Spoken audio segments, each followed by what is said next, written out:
Hi, hello, and welcome to Capricorn Venus Tarot. This is Capricorn Venus.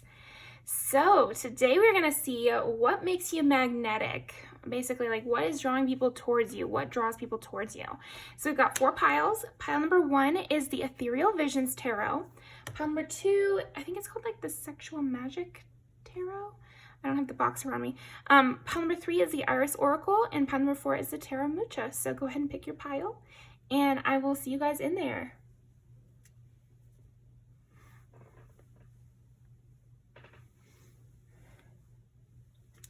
All right,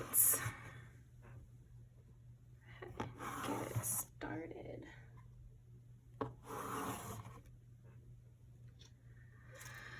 Okay, pile number 1. What is magnetizing, or what makes pile number 1 magnetic? 7 of Cups and Queen of Wands. It's like people can tell you're holding back somehow. Yeah, there's something about you where people sense that you have power. People sense that you have a lineage, or you have like a history somehow, or you have a lot going on in your mind. Or even that maybe you have some anger or sadness, or yeah, like something like that, and that you're holding it back. You have a lot hidden. Also, people could sense that maybe you're sexual, but you're hiding it, you know? Or like, yes, you look cute, but there's like another side to you somehow, okay? What is so magnetic about pile number 1? Ooh, the High Priestess. Like, you know something they don't know. Or you've been through a lot of change as well. This is another thing that's very magnetic about you. It's almost like, yeah, something about your smile is very enticing. It makes people want to come towards you. It makes people want to know more. What's the hand that you're holding? It's like you're holding some cards, and people are trying to sneak around the corner to see what it is you're hiding. What's under there? Also, like, yeah, there could be some sexual messages here for sure, where there's something about you that makes people want to see you open up, to see you go to the next level, to maybe see you take off a layer. You know what I mean? Okay. The Well, yeah, there's a depth. There's a definite depth to get the High Priestess in the Well. I feel like something that is very magnetic about you, pile number 1, is, yeah, you seem to have something that you're protecting from others. Something you're hiding. A secret gift. This is also reminding me of the flower Entangled, where like you've been hidden away, or you have something hidden away. Yeah, resting. What makes pile number 1 magnetic? I think your blush is very beautiful. I think your hair is very beautiful. There's something about the way that things fall on you naturally, whether your clothes, or jewelry even. Your stance has a poetic element to it. Almost like they're popping in on you. All 3 of these characters, if you'll look, it just looks like they're the main character. They're the ones standing alone. They're the ones with the secret. They're the ones that, again, it's like they know something you don't know. And each one of them is holding something special here. So also your physical stuff could also be magnetic about you. Like, you have good taste. And this could be very magnetic. I think your eye contact is something else that people find very magnetic, even when you're shy. If you give them a little shy look up, that is very magnetic. But then also when you're looking down at them, or you're in the place of power or something like that. I feel like you're also very magnetic when you don't know people are watching you. People are looking at you from a distance. People are looking at you in public. You might get a lot of people staring at you because you look center stage. You look like you're in the middle of something important, something that has nothing to do with them. People tend to like people who, I don't know, sometimes people tend to like people who don't care about them in a way, you know, and you just seem like that type that wouldn't really be bothered. You have a nonchalance almost, but it's more than that. It's not even nonchalance as much as it is not noticing them at all, you know, not interested in them at all. again, main character keeps coming on your own road, on your own path, doing your own thing. Not in need of working with others. And then another thing that is magnetic about you is your ability to work with others. I feel like you are an excellent team player. You know how to step back, you know how to give important insight to people, you know how to let them talk, and yeah, you're a great listener. You seem like you have good advice, but again, you don't need it. It's not necessary. Or even sometimes you don't want the company, and people have to kind of dog you, like get in your circle by texting you a million times. It just seems like it would take a lot of communication in order to get a hold of you. There's a lot of steps to getting a hold of you. Okay. How else is pile number 1 magnetic? Yes, it's like you're not saying everything. Heavy on that. And even if you feel like you're talking a lot, you're going on and on about whatever your interest is, even then, people feel as though there's more to it. There's even more that you know, that you haven't even gone into. It's like you could be talking for a whole hour and they're like, I still want more. I still want to hear more. I still think that there's more to you than what you even gave to me. I remember there was a person that told me once that I talked a lot, but I never really told things about myself. It's almost like you talk a lot in order to distract what you're hiding. I heard that said about Scorpios, so maybe you're a Scorpio, could be, or you have a placement that is Scorpio. But yeah, there's something about like a lot to you. Your truth is deep. Your truth is multi-layered, or you have a lot to offer, but verbally. It's verbally. It's like your words are especially enticing and magnetic about you. Whenever you're speaking, people want to come towards you. They want to hear what you're saying. I think you might get a lot of eavesdroppers in public. You might even experience things where people sit down to you out of nowhere and it's like there's 20 seats open around you, but of course they have to pick the one right next to you. It's just because there's something magnetic about you, pile 1, to where they just feel like they learned something from you. Even just sitting next to you on a plane, even just sitting next to you in public. I'm going to gain something. And they're kind of right about that though, pile 1. They are right. Because you are kind of a portal. You're an experience and your aura is really big. So if they do sit next to you, they are actually gaining something from that. Yeah, they learn something from just the way you live, the way you move. You're also very graceful in like your movements somehow. And we were tapping into this with the 4 of Swords, because I was seeing with the armor. In my mind, of course, armor would be heavy, but there's something graceful about the way she carries it, about the way she wears it. And then there's like even this metal flower piece. It's decorative, even though it's heavy. So that again, it alludes to your strength. There's things about you that allude to your strength, that allude to your knowledge, that give a little hint that you know more than even what they're able to access right at that moment. Or there's more to you than what you're choosing to display. Or that you have the hidden ace up your sleeve. Okay. Yeah, you have a magician energy, so I do wonder if we'll get that. The worlds. You're a world unto yourself. It's like everything with you is a very magical memory, or like a real beautiful moment. If they got to see you, okay. Another magnetic thing about you is like if they get to see you out of character, that is a golden ticket for some reason. So I don't know if, I don't know why. Maybe you maintain a really strong composure, or you're somebody with a lot of status. You could be like somebody in a professional position or something, for example. And so when they get to see you out of character, angry, annoyed in traffic, laughing hysterically at something because it caught you off guard, surprised, like something like that, where it's like outside of the normal, they feel as though they've won something, that they contributed to the world. Like you make people feel really important just when you're around them, just when you're with them. If you give them anything, they feel really important. Like people ponder on and mull over interactions with you over and over. You have a gold mine. I feel like you are a gold mine. That's how people feel about you, and that's what draws people to you. It's like they can sense it. They can sense the depth beneath the waters. Still waters means calm, means depth, right? And because the deeper the water, the less the waves or whatever.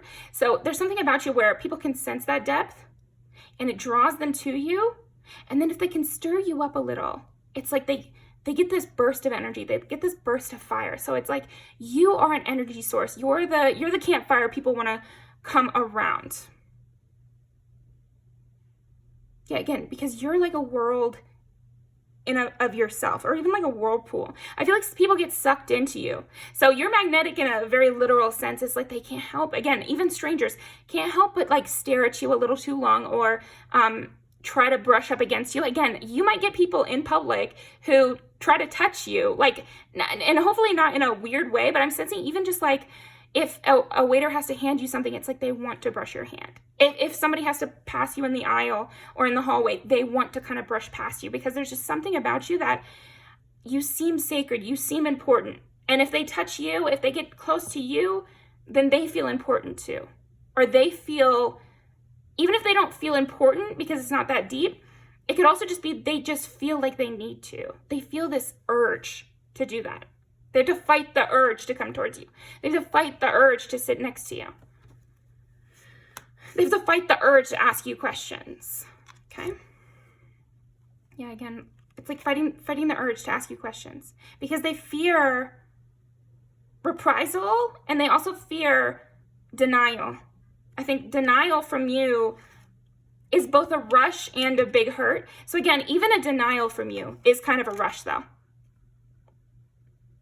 Yeah, your eye contact is crazy. Pile 1, your eye contact is crazy. But again, it does come back to your words. So again, even if someone doesn't ever hear you speak, or they just see you out in public, they still want to come towards you. So there is something more. But if they hear you speak, it's a whole nother game. It's a whole nother level here. I'm talking about if people hear you having a conversation with your friend, again, they're going to want to eavesdrop. They're going to want to move to a closer table to you. Just one word. If they hear anything, there's something about your voice for sure, and just the way you speak and what you say, that people are just rapt attention. Like they want to listen to you all night long. They want to talk to you all night long. I could see you being that person that can make a friend at a party that maybe even lasts forever, or like somebody you randomly meet follows your Instagram and they're following you for the next 10 years and they're watching your stories. Cause it's just, there's something about like, can I just catch a glimpse of Pile 1? Can I just catch a glimpse of them? Yeah, it's reminding me of that Julia Roberts movie with Hugh Grant, and she's a celebrity, and they don't tell you that movie's really good at like show, don't tell. Just Google them, because it's like, it's a really famous movie. It's a rom-com. No, I can't remember the name of it right now, but anyway, people just like run into things looking over at you. Yeah, again, with you holding back. We get 4 of Cups, 4 of Swords, 8 of Swords. A lot about you holding back.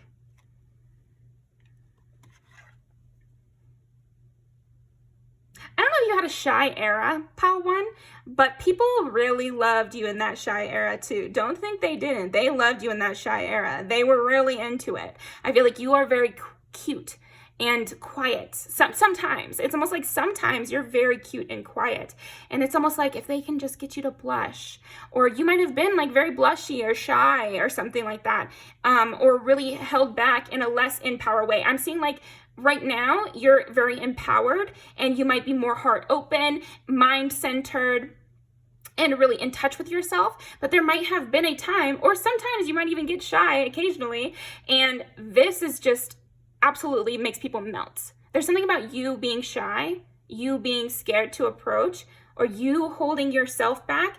It's almost like people can tell.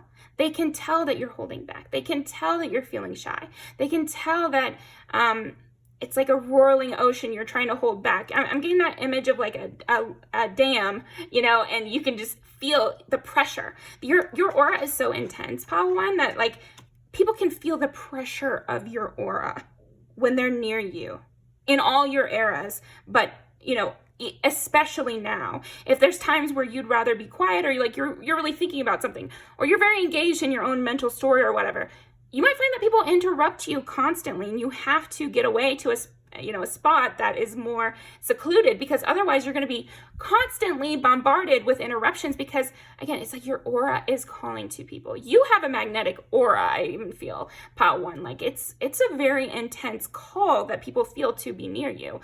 So that, again, this goes for strangers. It's extremely prevalent to the people in your life, because they almost feel like you're in control of them somehow, or you have an immense amount of power over them. I think everybody in your life feels that way. And I'm saying everybody, I'm saying your coworkers, I'm saying your boss. Your boss feels as though you have power in this situation somehow, and they don't understand it. And they feel magnetically drawn to giving you things, to promoting you. And if they're a toxic person, then they feel that draw and they rebel against it and they treat you worse. So you might have intense reactions from people because initially they just feel like they need to come towards you. Like the tide is pulling them towards you. Like everything revolves around you almost here. But I'm getting a lot of moon and tides and ocean imagery with you, rather than just like gravitational pull or something like that. I'm saying like, it's like a waves of it. It's not just one initial pull. It's like constant. It's constantly people feel like approaching you. And so even people who are not normally very chatty or like kind of annoying or something like that, they might worry about being annoying towards you. You might think to yourself, why isn't this person reaching out to me? They don't trust their own self-control. They don't trust that they can hold back from you, that they can lie to you, that they could not answer a question you ask. They don't believe it. They don't believe that they could sit the appropriate distance away from you, or they could treat you in a way that is normal. They feel really thrown off by you. I feel like because of your aura, and this might be surprising to you because you're yourself all the time, but there is something about you where you hold the cards when you come into situations. And I think that's why it's so good that you're speaking up and you're raising your voice and you're really much more in touch with your own power here, because we need to be in touch with our own power or else we're destined to misuse it on accident. You know, you could hurt someone's feelings on accident because you don't realize that they wish that you would talk to them, or that they wish you would ask them to go out again or something like that. It's like, if you don't understand your own power, then you're going to hurt people's feelings that way. So yeah, there is something to you where if they hear you speak, they're going to want to hear you speak again. If they've been near you, they're going to want to be near you again. And it's just about, if they're able to have enough self-control and have enough self-worth to speak with you appropriately and to interact with you in a way that they got to use their brain and they got to really hold back. Because yeah, your aura is just very, very strong. Very, very, very strong here. Pile 1. You change all environments that you step into. And I'm of the belief that everyone, affects their environment, but that you have an extra pull here. Pile 1. Even when you hold back, even when you decide to stay quiet, even when you're just listening, even when you're just the note taker, your aura, it speaks for you. It calls out. It's a mover. You have a forceful nature somehow. And again, even when you're shy, even when you're quiet, it's almost like forced silence then. If you want it quiet, it damn better be quiet. Damn well better be quiet, And there's something about that with you. It's like, no one would dare come against you. And some people rebel against that. Even though you have not said it, don't come against me, there's something about you that is screaming it. Yeah, and again, your eye contact. Because, yeah, we got some closed eyes here, and it's almost like you have to hide certain parts of yourself, or else you know that there will be a large reaction. Yeah, you do have a sense of a winner, and when you fully step into that sense, you command a room without an ounce of effort. That's what it feels like to me in your aura, is like you change things just by wishing they were changed, just by wanting them to be a certain way. That is the way they are. And 10 of Pentacles.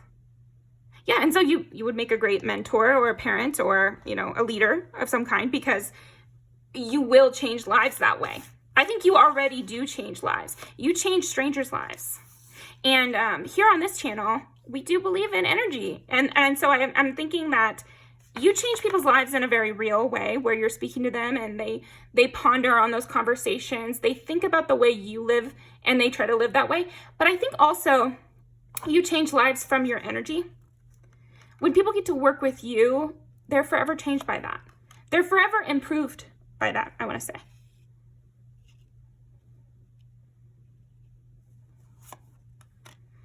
You have like this dark horse quality as well, where even if something was going a certain way, you could turn around a train crash. Like, that's kind of how I feel, is like you could turn around something that was like really going the wrong way or really headed down the wrong path somehow, okay?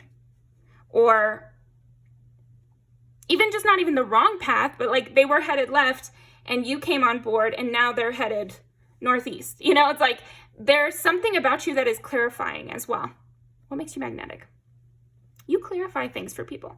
You show people how they seem as well. You show people how they seem. You show people, it's almost like you make people self-conscious. So I think the best way for me to think about this is from a stranger's perspective. But when it comes to the people close to you, this effect is much bigger and much more pronounced and much more intense and much more direct, and you will probably see this in their lives. But let's talk about strangers. So with strangers, it's almost like they come into your aura, so even just the same room as you, and suddenly they're like, I wish that I had done my hair differently today. I wish that I had chosen a different career. I wish that I could seem impressive to this person. I wish that I had ordered something different. It's almost like they realize what they wish they were doing differently just by being in your energy. And I don't know, but why is that? What inspiration? I mean, yeah, you're extremely inspiring and you do things differently. I think to get the Harlequin, it's like you do things differently. And I also feel that sometimes people can sense that you have a mask on. People can sense that you are choosing to hide certain things, hide your goods, you know? If you're especially curvy, this could be very literal, where you cover up. And so when you're uncovered as well, people are like, oh my gosh, okay, well, there you go. I guess I can't believe they were covering that up. I think if I had that body, I would not cover up the way they're covering up right now, or something like that. It could be literal, but it also could be, it's just like you don't show your best traits. And people can tell this for some reason. Yeah, I mean, first of all, you just must be very beautiful or just really good looking. Or maybe you pull something out of your backpack that shows that you're rich or something, and people are like, oh, they're dressing down on purpose. Or something like that, where it's like you're hiding something. You're hiding these good parts of you. And it draws them to you. Why are you hiding it? You know, what else do you have to offer? You must have a lot to offer if you're hiding your best traits. And I'm just seeing a little bit. There must be even more. If you would hide that, then you could hide so much more. And you probably know a lot. I would love to ask you some questions. I would love to take you out. I think that if you started going into more public spaces, you might get asked out a lot. Just even if you were being shy, like people would approach you. Even people who normally don't approach, because again, I feel like sometimes you might even get the wrong impression from people because they act so differently with you than they do other people. And this is also magnetizing about you, or magnetic about you, is like, wow, I'm like a totally different person when I'm around Pile 1. Wow, I really open up when I'm around Pile 1. Wow, I really feel safe around Pile 1. And when I feel safe around them, I start acting totally different. Maybe that's the real me. Maybe that's who I want to be. So maybe I need Pile 1 in my life. Maybe I need to be around Pile 1. You know what I mean? So I feel like they see their story somehow through you. You invoke a big reaction in people. Pile 1, huge reaction. And you're very beautiful. And again, here she is in a turtleneck, holding her book closed, almost hiding the cover here. So you might be that kind of person that turns their phone away in public, or like tries to hide the cover of their book, or you might read on a Kindle so no one can know what you're reading. Something like that, where you are literally hiding things. Or maybe you have a private account, you know? And so people want to know, though. They want to know what you decline and what you accept and what your story has been like and what's kind of plaguing your mind right now. What is holding you back from reaching out to me? It's like that's what people think in their minds. And then they start to judge themselves and they start to analyze themselves. Because sometimes it's not negative, sometimes it's positive. I would say it's like 60-40 positive, negative. So 40% negative, people, there's a lot of insecure people out there. So you will trigger them. But 60% of people, it's just like being around you makes them realize what they wish they were doing. What they wish they could say they did. How they wish they could describe their day to you. If that's what they had actually done. So that's cute. I like that. Yeah, you just seem like a winner to them. You seem like a successful person who should be proud of their life. How could I be a successful person who was proud of my life? Also, people really want to kiss you. People really want to kiss you. Your lips are very magnetic as well. And again, it's like the way you say things or the look in your eye or your firm grasp of what you mean. So you might be shy, but then when you start to speak, you seem very clear. So there's this like mask of shyness or reservedness that can be taken off occasionally. And it's a shocker. I feel like there's something about you that's like a huge shock.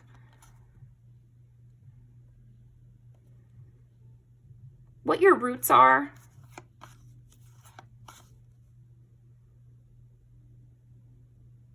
what you love,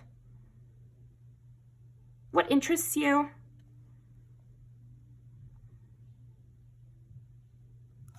Yeah, what excites you, who you want to be friends with. Everything about you is kind of really interesting, honestly, pile one. So that is what I'm getting for you. What makes pile number 1 magnetic? Yeah, you could definitely be a charmer, but I almost feel like you might not even mean to necessarily. And again, it might surprise you because people kind of tend to step up to the plate when they're around you, where they're on their best behavior or they do things that they normally wouldn't do. Like they feel pulled in a certain direction, or like they're letting you take them for a ride almost. Anything else? Yeah, like there's just something very special about you. And if you asked, they would.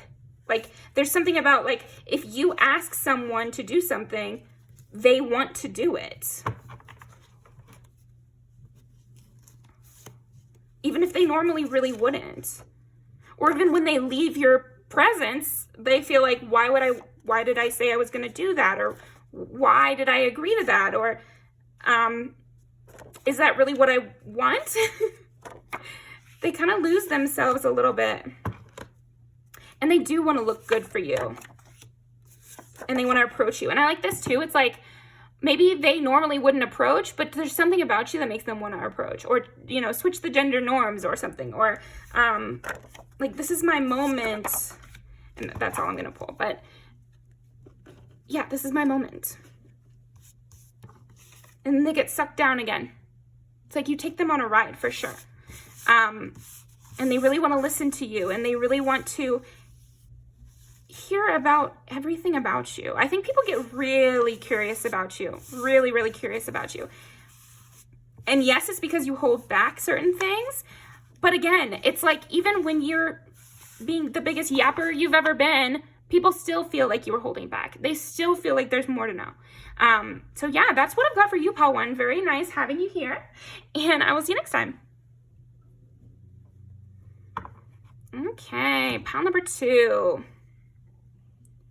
What makes pile number 2 magnetic?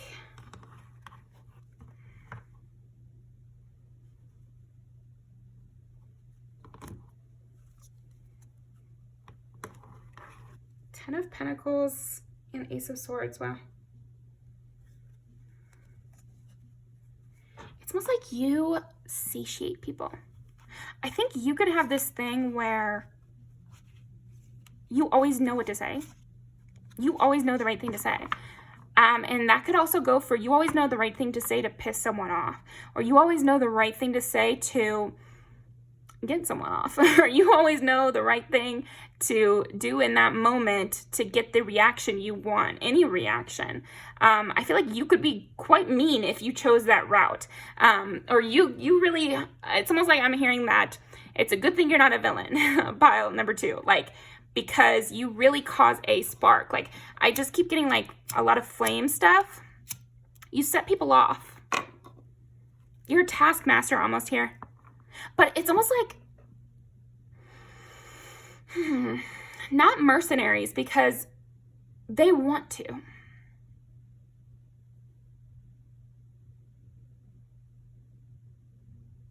You can get whatever you want here.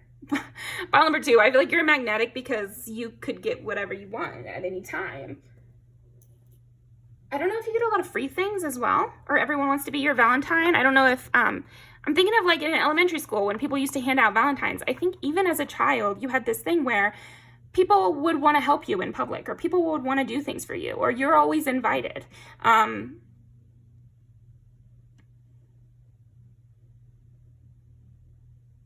Yeah. There's definitely a sexuality. Oh, of course. I say sexuality and then we get Queen of Wands. So, and then it's a campfire here. Your touch is electric. I have to say that. Pile number 2, like, your touch, it fucks people up. Like, people do not get over you. So you're magnetic because a big part of it is definitely your touch. That's so interesting. In the Tower, you make a splash. You make an impact. Of course, we get the Tower. Yeah. You could be known as a heartbreaker. You could be known as someone who is like a, you wreck things almost. You might have even felt at times like, oh, can't I just go under the radar here? I think you got over that pretty quick. That might have been something in your youth where you're like, why does everyone act up when I'm around? But you probably got used to it. And you might have attributed it to your looks, or you might have attributed it to something, but it's more than that.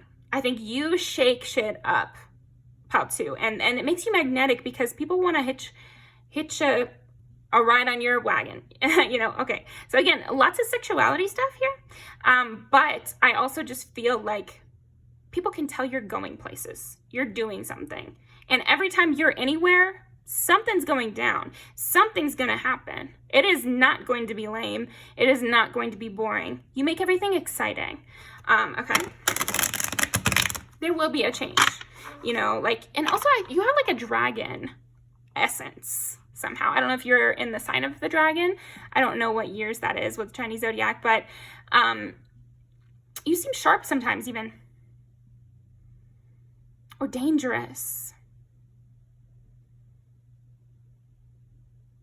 You really cause sparks every time you meet someone.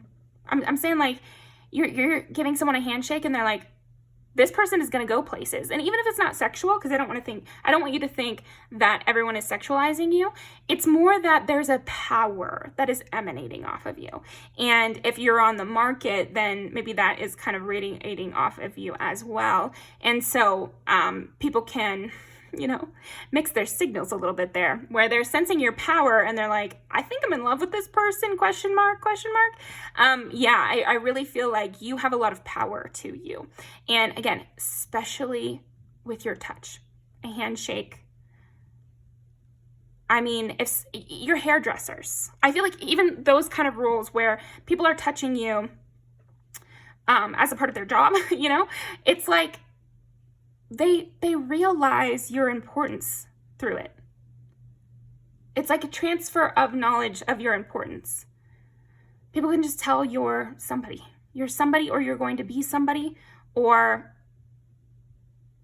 they better not fuck with you, or you're dangerous, There's all kinds of reactions, and I do think it'll depend on your mood, and it'll also depend on who it is. Who is this person? But I think you have really good luck when it comes to service professionals, because probably your spirit team knows that your touch is very intense. It causes a large reaction in people. It shakes their lives up.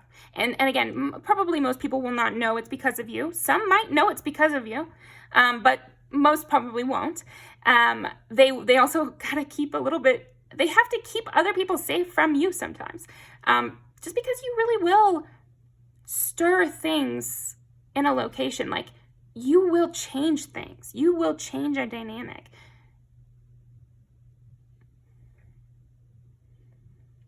You put people under a spell.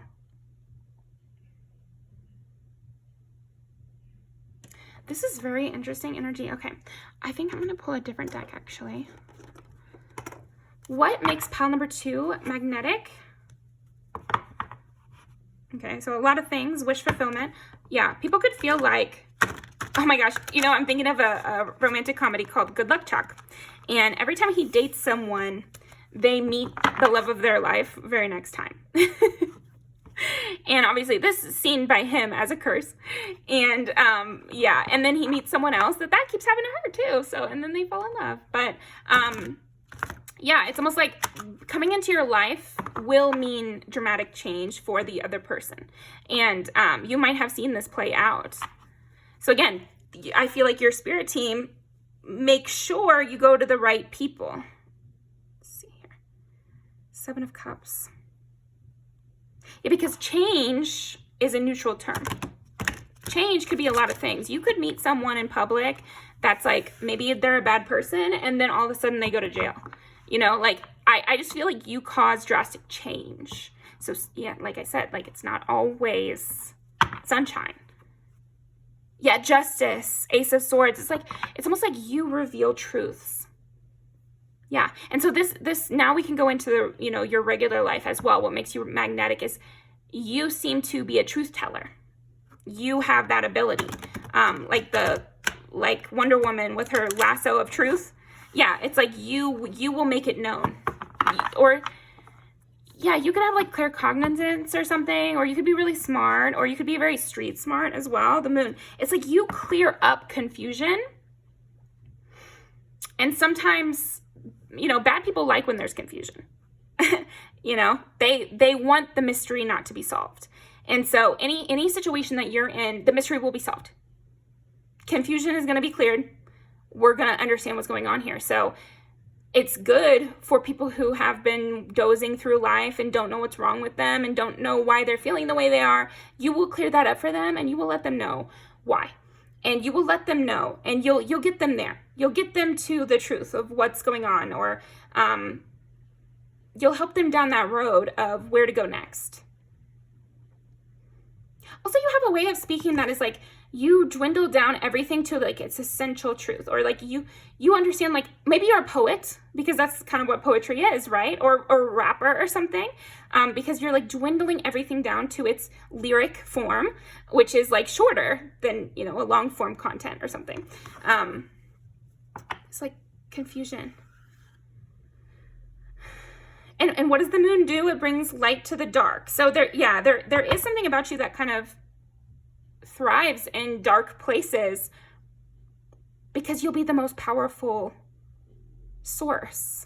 Okay, interesting. You could have had a true crime era, or you could be interested in true crime, because you do have a skill for that, honestly, like seeing the truth of things, or understanding complex things to understand. I remember when I was like 15, I bought this book called Why Would He Do That? Or Why Does He Do That? And it's this famous book from like the 80s that's all about abuse. And I was like 15. I was very into learning about domestic violence shelters and foster care. Those were like my 2 things that I always thought about. And looking back, it's like, I can see why. But back then, it was I didn't understand why. I just knew I needed to know about that. So yeah, there's something about you where you might start learning about something, and then it becomes very relevant to you very quickly. And this might seem odd to you. A lot of coincidences happen to you, or happen to the people in your circle, or the people you interact with, but especially the people who lay hands on you. Again, doing your eyelashes, you know, getting your hair done, getting your nails done. It's like the next day, something big will happen for that person. And like I said, a lot of the times it's going to be good people who deserve a raise, or they deserve a promotion, or they're ready for that next step in their life. And so they'll meet you, and you serve as that catalyst. But then there's other times it's a negative catalyst where they needed to be brought to justice. They needed to be stopped. You know, like Weed Killer by Ashniko is kind of what I'm thinking. Is like, I was meant to be the one to stop you, I guess. Like, you close cycles, and you also begin cycles with the World card there, okay? Also, your body is just incredible. Like, I feel like that's another thing that's very magnetic about you. I'm seeing especially collarbones and your arms and your ears. Interesting, your ears. You have very pretty ears, Pal, too. Yeah, maybe your ears blush, or you could have like an interesting shape ear, or you could have really cool piercings, could also be it. But also like the shape of your ears. Maybe you kind of look like a fairy a little bit, could be. Huh. You hear things differently than other people too. Maybe you have a really good ear. We did talk about music a little bit. So maybe you're a musician, you have an excellent ear for things. You know what someone is trying to say even when they're not saying it right. Or you can hear just the right pitch and you can tell when somebody is a little pitchy or something. Okay. Queen of Swords. Yeah.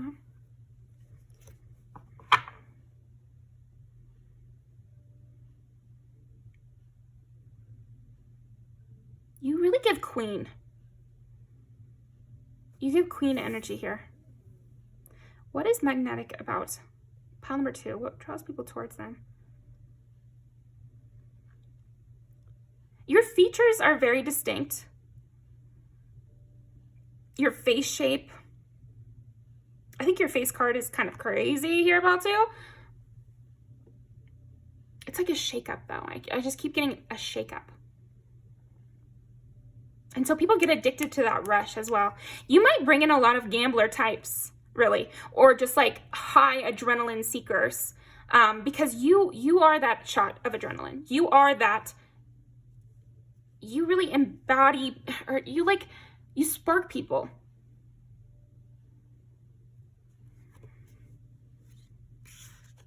Hanging out with you and talking with you is like the same as a hit of adrenaline. Like, that's kind of what it feels like. Or people go kind of blurry-eyed, or like, and people who search out that feeling, they find you. They want to be put in their place.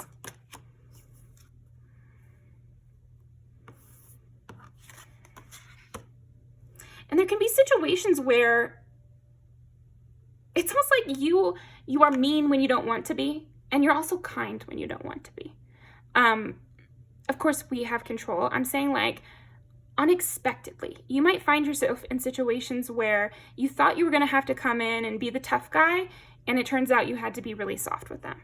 And you thought you were going to come in and be so happy and lovey-dovey, and then you had to take a real harsh tone and you had to put someone in their place. There's something unexpected in you that is magnetic. It makes people want to come towards you. They can feel it. Like a jet engine, you know, a humming. It's powerful. Yeah, they're sensing your power.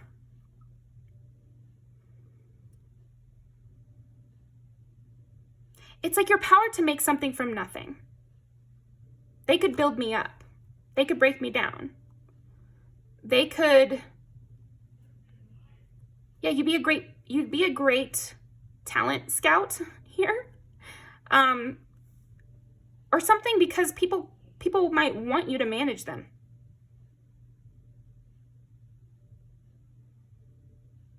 People might want you to be their mom a bit here.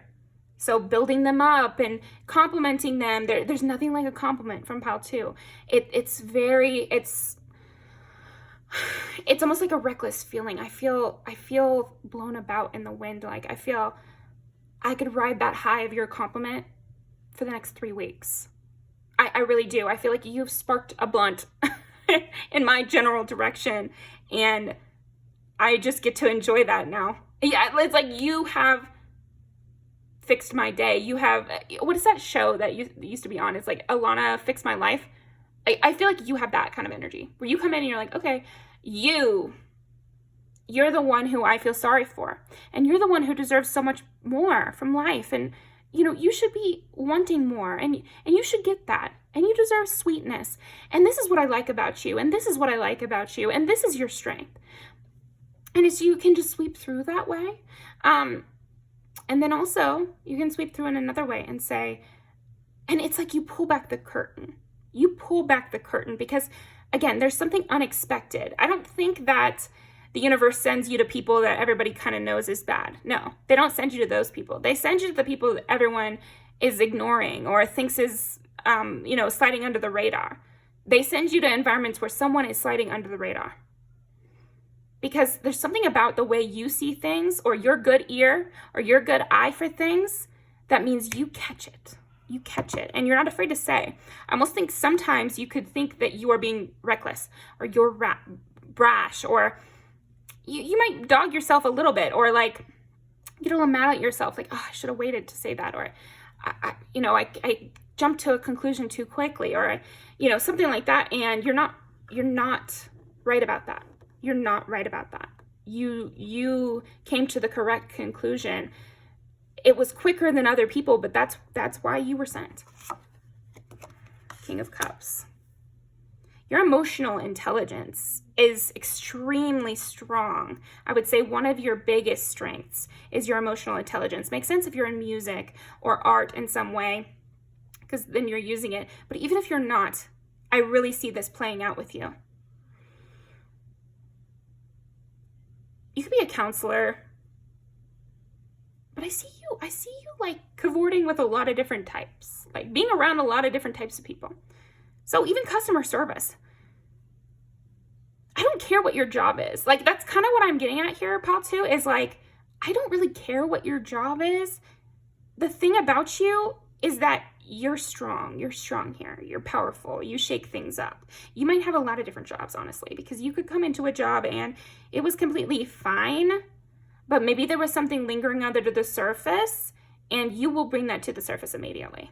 So yeah, it might be hard for you to get a job, honestly, Pel too, because yeah, you might just need to be a job hopper. And in today's economy, nobody cares, right? Just put the jobs on your resume that you want to, and scrub the dates a little. They don't call.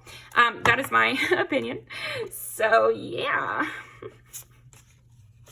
But I think if you went into a safe job, you would make it even safer. I think once you do find a job you love, you're very, very stable because you like keeping you have an eye, again, it's like you have an ear for danger. You have an eye for any kind of, you'd be a great like security guard or something.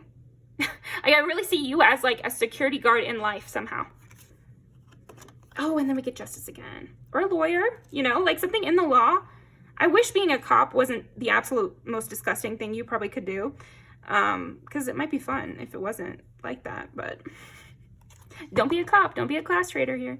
But yeah, you could always study criminal justice and be like one of those like criminal technicians. Or I just saw something the other day that was like a lab technician where you analyze, it's like a forensic psychologist or something like that. You'd be great at that. Because again, you would spot it right away. You would spot the detail that puts everything in place. You would know exactly what steps. There's also something very meticulous about you. It's almost like you have an analytical brain, but emotional. It's like you have an analytical side. You show the analytical side of emotions and the process that it takes to get somewhere. It's like, the step-by-step process. So psychology is another thing. Your mind is very magnetic. I would say that's a huge thing. Your touch and your mind. I would say those two things. And here we have Justice, King of Cups, Queen of Swords, and the Empress. Those are big cards, pal, too. Those are big cards. We should all be clapping for you. Letting you bow on stage. That's kind of how I feel. It's like a sense of deference to you.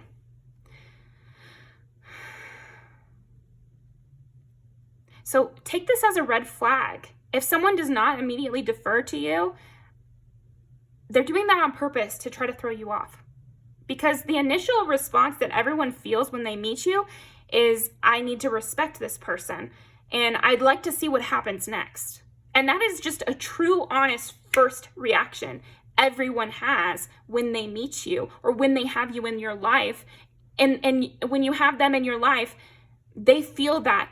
So if they're not acting that way, it's on purpose to throw you off. Because that's your aura. That's who you are. There's something about you where you know so much. You have such a good read on things. You're such a good person. And you have such a high sense of moral judgment and what's right and what's wrong and what's out of place here, that can be an additional way for you to spot the liars and the cheats, because they won't want you to feel that sense of power.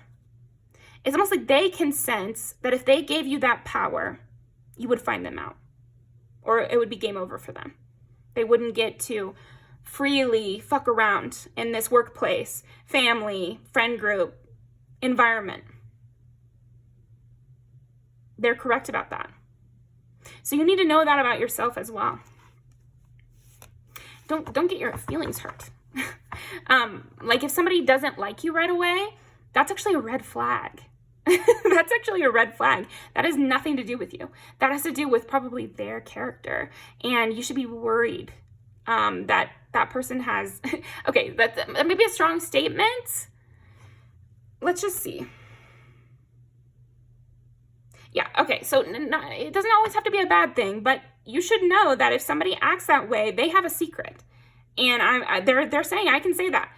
If they're acting like that, they have a secret. If it's good or bad, that is for the justice of you to find out down the road, but you will know upon meeting people if they have a secret. You have a sixth sense for that.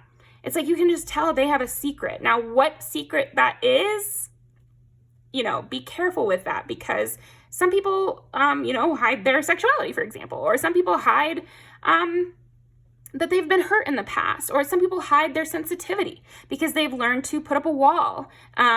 And it just is something that they had to learn to do. And so, yes, you may be correctly interpreting that they have a secret, but it's not always a bad thing. A lot of people have secrets. A lot of people have pain that they're trying to cover up, or they're covering up for someone who's hurting them as we speak. So like it doesn't have to be a secret where they're in the wrong, but sometimes it is. Sometimes it's a secret where they're bad. And it could be that, like it could. So, it's just up to you what you want to do. You seem like you would want to investigate, because you're like that shake shit up type. You're like, all right, I guess this is the path I'm supposed to go. And you're kind of right about that. It's almost like the universe puts all these breadcrumbs in front of you and you're supposed to follow them. And so you do. And then things inevitably happen and people blame you. And you're like, well, I had no choice, really. I mean, you did have a choice to do nothing, I guess. But it's like these things just pop out to you. They show themselves to you. And it seems so obvious to you. Okay, look up your name. Look up the meaning of your name. And I think this is another reason we should not be so afraid to change our names or to go by a different name. I just wanted to say that for somebody, I guess. Ace of Pentacles. Golden ticket, golden opportunity.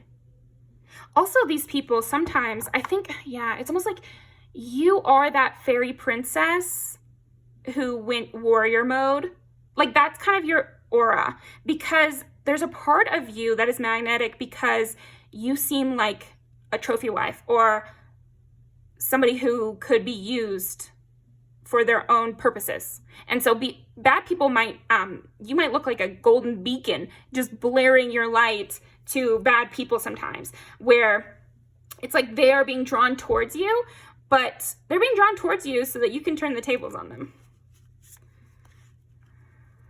Four of Pentacles. Why are you magnetic?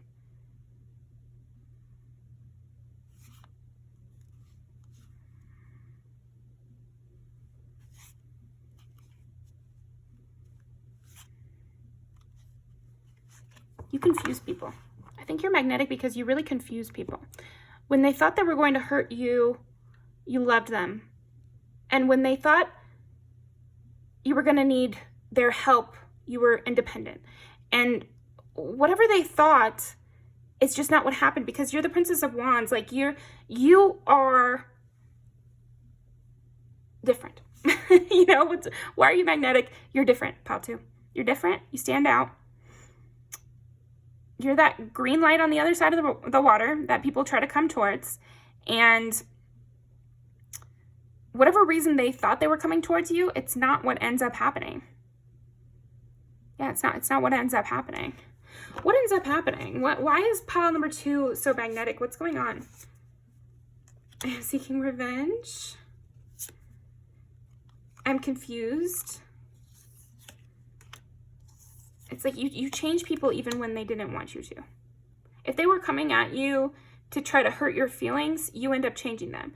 If they were coming at you because they needed someone to do this job, all of a sudden, now they actually want to quit their job. Or it's like you change their mind, even though they're the ones to approach you. You might get lots of situations like that where people approach you and then they act totally different than they had been planning to act.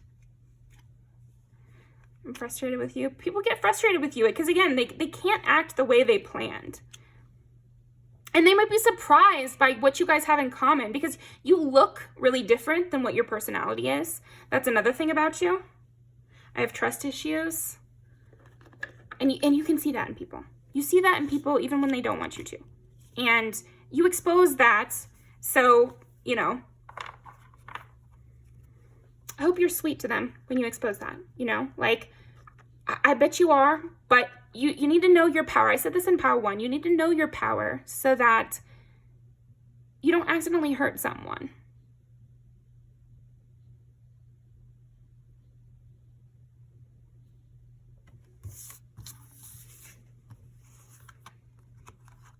Because you're so straightforward that sometimes it's like you might be saying things you don't even know you're saying. Or you might think someone's the bad guy when really it was someone else.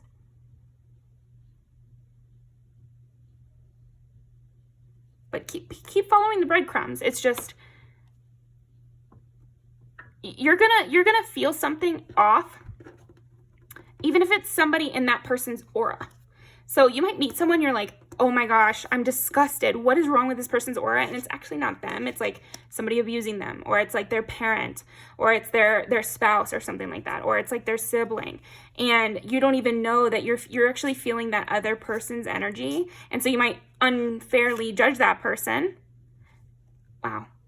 Love when that happens. There's a fake person around them. They're thinking about you. People think about you a lot as well. They think about you a lot. They will reach out soon. They have a problem with using people.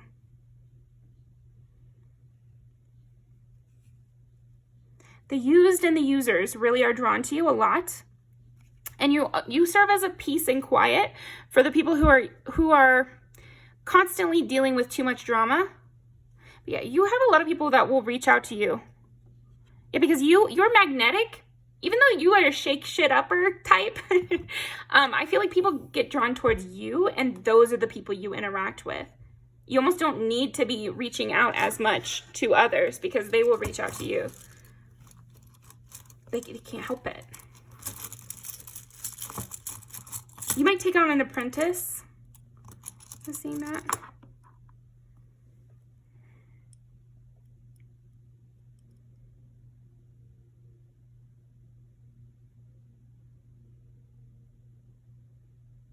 You could be magnetic on your trips, magnetic as a tourist as well. People could be drawn towards you in those spaces. And people might feel attacked by you even when you don't say anything. People might feel attacked by your kindness even at times. It might make them realize that they're sad. This happens a lot. Is like, you didn't even realize how sad you were or how beaten down you felt by life until someone's really kind to you at the mall, and then you break it into tears and you're like, why did that make me want to cry? You know, like, yeah, again, your mind, you're very smart, and you seem like a superpower person. Like you seem like you could do anything and you have unlimited potential. And so it can open people's heart a little bit and like make them feel like confused. You know, the first step is just being like, oh, it's not what I thought. It's not how I thought. And this draws people to you more because they want to see more. They're like, okay, well, that already opened my mind. I want to see more than that even. They want to learn from you. I feel like that's another thing that makes you magnetic, is people want to learn from you. They want to learn about you. They want to give you things almost as a thank you. So sometimes I see in readings like people want to give you things because it's just because whatever reason, or they think you look sweet or whatever. But I almost feel like in this pile 2, people want to give you things because they feel that they owe you. They really feel that they owe you. I feel like a lot of people in your life feel that they owe you the world, that they owe you their life. Like maybe you saved their life. There could be people who really feel that way. And we do have Monsters Inc. here. And they saved the little girl, right? And then the little girl ends up saving their whole energy system because they change it or whatever. Yeah, I mean, there's something about that.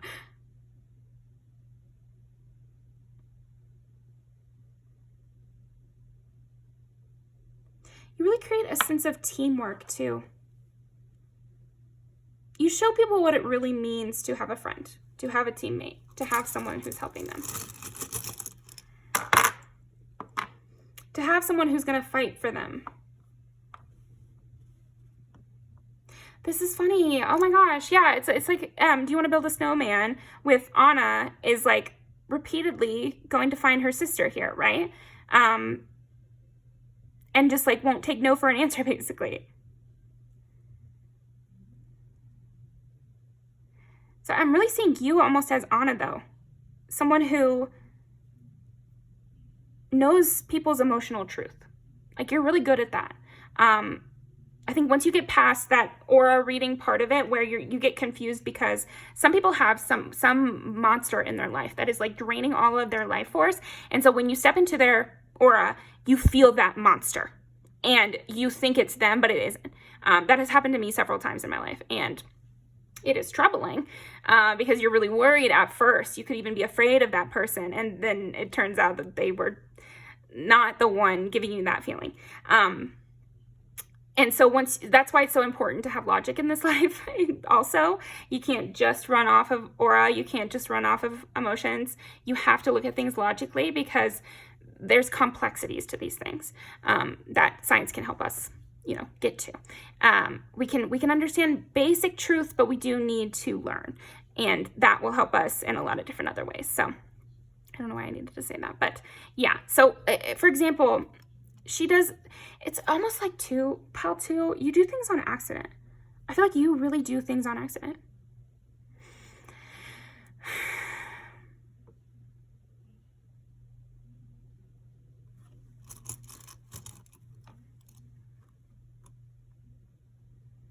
You'll catch someone's eye on accident. And then it's like you're Wendy and, you've caught Peter Pan's eye and he brings you back to Neverland. And then because of that, everything changes, And it's like, you didn't mean to change the whole dynamic. But simply by you being there and you understanding the emotional reality of things, you will. And you're so willing to fight for people. And to fight for what's right. Once you figure out what's right, you're so willing to fight for it. Even if it gives you a headache. I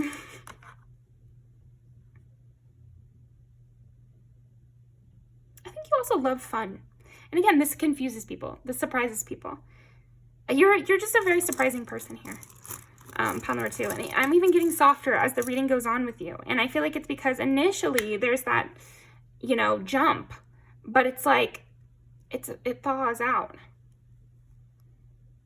Now we have Tinkerbell. Yeah, and she was kind of mean at first because she was kind of getting jealous, But in the end, Wendy helps save her.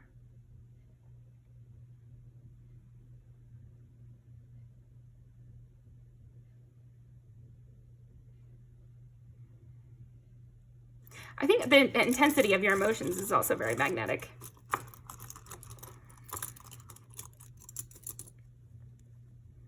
Switching sides here. Like he's the King's Guard, right? He's looking for the thief. But he helps that girl even though he doesn't know that she's actually the one that his kingdom has been waiting for. So it's like, it's almost like it turns out right, even if you think you're making a mistake in the moment or something, or you're doing something that you didn't expect to do, but it turns out to be the right choice all along, okay? Second Mickey Mouse. I feel like also another thing that's magnetic about you is you could be a classic beauty. You could be someone who's classically trained. Also, we did talk about your mind, and we had a college there. You could be very educated. You could have knowledge of the old world, like our man here. You have a lot of knowledge to impart, you know, and I feel like that's a big thing that makes you magnetic and why people are drawn to you. So let's go ahead. Yeah, good love. Yeah, because it's like you, for some people, what makes you magnetic is you give them a feeling they've never known of being loved or of being cared about, of being fought for. These are feelings that not everyone has experienced. I'll just be honest. And it's hard not to want to come towards a person who makes you feel that way. Just curious, is it serious? They give, you know, she gives her a feeling she's never known, you know, so it could go in that way too. You could kind of open people up to their sexuality, or make them feel when they thought that they were a heartless, you know, well, a stone. They thought they were Elsa, frozen up in her castle, but you know, you thawed her out, something like that. This could be a dangerous place to be in sometimes, because if people don't want to admit their feelings, they don't have to, you know. So it's good for you to remember as well too, is something I had to learn within myself, is it doesn't matter if what I'm reading is true. They need to decide in and of themselves to make that choice. I can't make that choice for them. I can't make the choice that their boyfriend is abusive and they need to leave him. I can't make that choice. That's not for me to push someone into. That is for them to decide, and I can help them with. And I can fight for them, and I can stand up for them, and I can tell them that it's not right. But I can't be the one.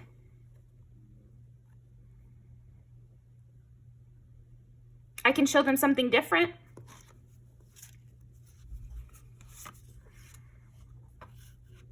Showing them something different, again, with Malibu. I never thought that I would come out here. I didn't know that's what I wanted. I didn't know that's what I was doing. That's another thing.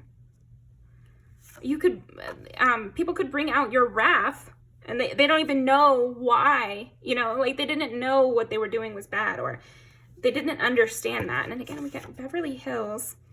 Exposing them to their own desires, exposing them to what they might wish for, what's possible. Giving them higher standards. I think you give a lot of people higher standards as well. Like you're kind of a fantasy for some people. And you also show them, you know, you deserve what you deserve. So go get it. You know, it's like you're telling people to stand up. Like your energy itself is just telling people to stand up. So that is what I've got for you, Pal 2. Thank you very much. And I will see you next time. Yeah, and if you are a part of the LGBTQ community, you know, just go after people who already know they're a part of that community. Honestly, that's my professional advice for you. Obviously, do whatever you want, but it's a hard journey, and you need someone on your same level. But also in today's world, even the straight people watching, you need to date someone who knows they want a relationship. They need to be comfortable already to say, I want a relationship. You can spark people into realizing that, but that's not the person you should date. You should date the person who already knows they want a relationship. Yeah, sometimes my boyfriend makes this joke where it's like, the gayest thing you can do is love a woman. Because like, I swear, if you just show an ounce of love towards your partner or towards people in your life, you just get absolutely shitted on as weak, as stupid, as, you know, gay if you're a guy or something. It's like, what? How is it gay to be in love with a woman again? I'm just confused by that. But it's the reality of sometimes these male friendships or these male environments. It doesn't have to be, and it's not always, but it's just something to be aware of. You might ignite these feelings in people and they cannot reciprocate, but you can feel that they do reciprocate deep down, but that's not your journey, that's theirs. So, just focus on the people who are comfortable with accepting their own emotions, and you're still doing the Lord's work, opening people up to the fact that they do have emotions and they do feel that way. Or maybe that they are gay, or maybe that they are a person who wants love. And that's like the first step. They want something better, and that's good. They should want something better for themselves. They should want to be in love. They should want friendship. It doesn't have to be romantic love. But they should want connection. And so they need to be aware of that. And maybe you're helping a lot of people be aware that, actually, I do want connection. Actually, I need that, and sometimes it hurts to open your heart. So yeah, that's what is drawing people towards you. It's just about how they respond to that feeling of being pulled towards you. Okay. Also, laughter instead of hatred. We thought, there was a quote I just posted on my threads. It was like, we thought recklessness was freedom. We thought violence was passion. That's the big one I'm getting, is we thought violence was passion. Or that image of Monsters, Inc. They used to run on screams, but they could run on laughter. It's like, that is a metaphor. When pain is all you've ever known, it can seem kind of exciting, but it's just not. It's just not. And you can get a lot more energy from happiness and joy and having a good time with someone you love than you can from these stupid love games where you feel that momentary rush and a huge crash. But yeah, thank you very much, Pal 2, and I'll see you next time. Okay, pile number 3. Let's see.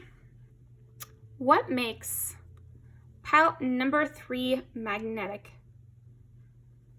Ooh, interesting. Interesting. Okay, this is different. This is really different. You're like almost a blank slate here, pile 3. And not in a negative way. Almost like it's like a moment of peace. It's stillness. You seem to be rooted. Nothing could sway you. Nothing could upset you. And so people want to come towards you. They're like, let me sit under this oak tree. Let me have my moment of peace. And that's what you feel like, pile 3. You feel like a moment of peace. You feel like Christmas time in the city. It's a song.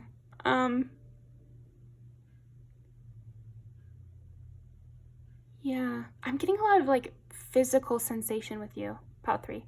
I feel like what is magnetic about you is the way you feel, but it's like, it could also be like how you feel things and what you feel about things is different and soft. Somehow it's subtle and beautiful. It's beautiful, first of all. It's delicate. There's a delicacy to you.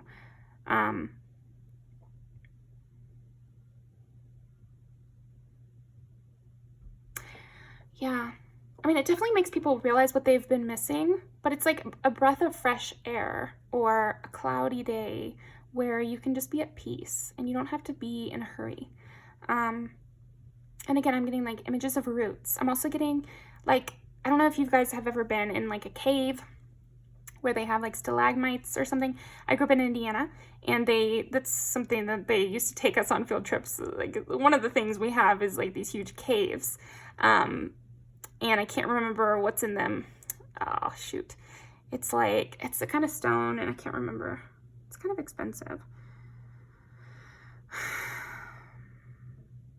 No, I'm not going to remember, but it's kind of cold in the cave, and it's breezy, and the air feels tasty and kind of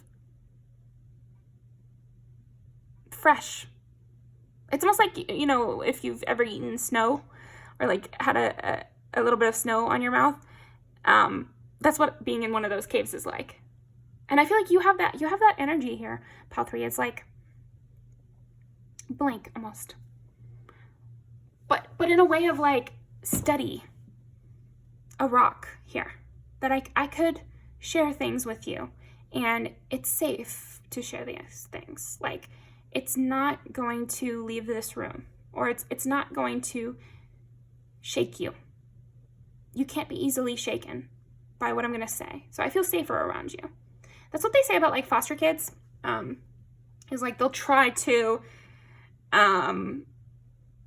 push you away and push you away and push you away until they accept you. And that's like their way of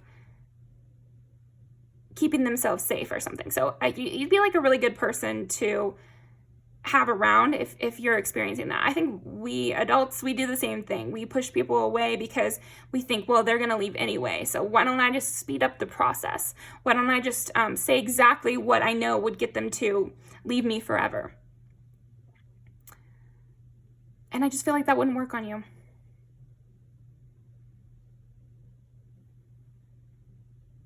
You're cool-headed, very cool-headed, calm here. You do feel safe. You feel like an angel. You feel enveloping. Again, it's like you're a safe place. I feel like that's something that really draws people towards you.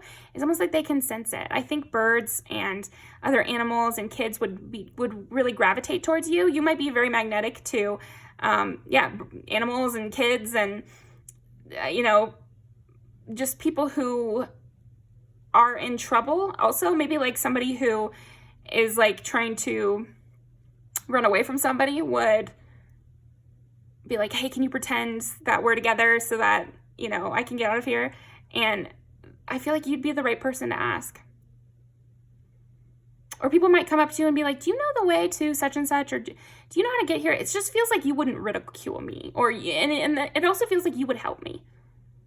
And also like you would know where to go. You just seem like someone who would know what to do and would be absolutely pleased to help and would steadily get to where we need to go.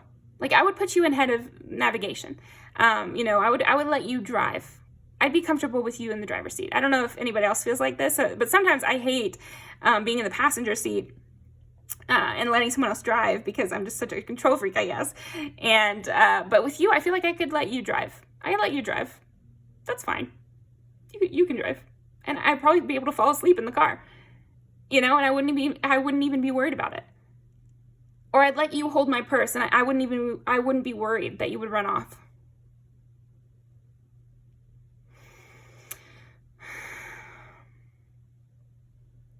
Yeah, you definitely have the aura of a helper, but not in a needy way at all. And I don't want you to take it that the wrong way. It's like it's not in a needy way. It's in a way of safety. Trust. Like I feel like I would have an immediate trust with you, where it's like I would tell you things I don't tell other people, and I wouldn't be worried or have that like next day worry that I said too much, I don't know if you have Cancer placements. It's the first one I'm rolling the dice on, but I feel like I need to roll the dice. Where's my other dice? There they are. How many do we need? Just 3. Okay. What makes pile number 3 magnetic? Oh, and it's pile 3 and I picked 3. 5 is Leo. And again, Leos have this like, and 2 Leos. Okay, great. First of all, the 5th house is all about children, and it's also about creativity, and it's also about, for me, it's like Leos are very innocent. They have this innocence and this straightforwardness and this sturdiness that I love about them.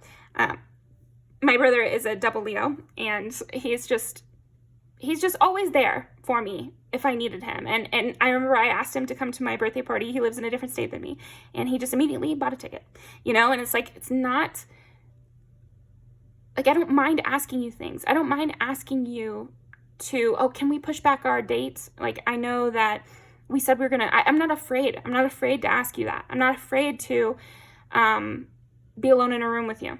I'm not afraid of that. Yeah, it's just heavy on that. A lot of people are magnetized towards you or want to come towards you because they just feel like they should, and they feel like they could come towards you and you would be amenable to that. Like you would want a relationship with them. They sense that from you. You wouldn't be annoyed by them. You wouldn't You wouldn't try to humiliate them. But again, it's not even that they're thinking that, it's how it feels. It feels like that to me. It feels like you're safe. It feels like you would protect me. It feels like it's calm over there where you are. It feels like it's good over there. I want to go over there. It feels like it's good. Like, there's just something about that. Interesting. Okay. Also, I feel like people could just yap their absolute mouth off when they're with you. Like, you might feel like nobody ever listens to you. Or you could have felt that way at some time. Like, why doesn't anyone ever want to listen to me? Or why is it always that people want to overshare to me? Or I'm always doing emotional labor or whatever. And it's like,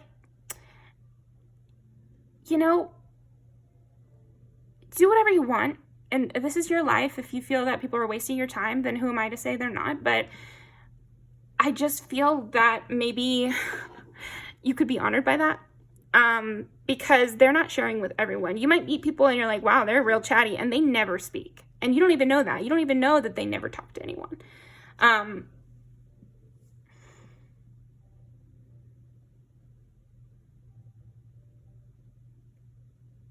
Okay, so it's reminding me of this, when I was in college, it was my freshman year of college, I didn't get drunk until I was 19, or until I was 18, actually, when I went to college, and I just didn't feel safe around people in high school to get drunk. But then when I went to college, I became friends with all these international students, and so they were older, so they could buy us drinks and stuff, and I got drunk with some friends, and I just started talking. I swear, I talked the entire night. And one of my guy friends, he was like, you know, I don't think you're quiet. I just feel like people don't ask you enough questions or something. It really blew my mind at the time. I mean, I was 18. But anyway, yeah, there's something about that where I would feel safe opening up to you in those quiet days of mine. Like, you're that person. You're that person for people. It feels really good. Like, it feels really good, and I almost feel embarrassed, or I almost feel like a little bit vulnerable around you, Pal 3. It's like, I think what draws people towards you is that they kind of chase that feeling a little bit of, wow, I really felt safe. I really felt okay being vulnerable with them. Like, it was okay. Like, you had the capacity for them. If you don't, you're playing it really well, Pal 3. You're playing it really well because people never feel like they're annoying you or like they're invading. They feel welcomed by you.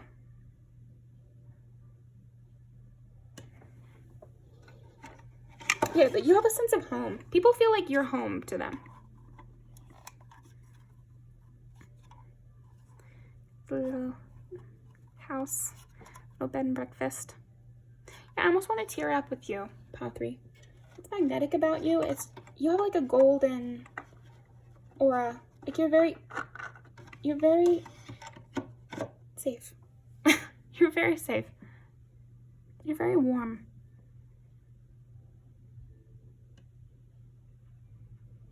And again, I would trust you.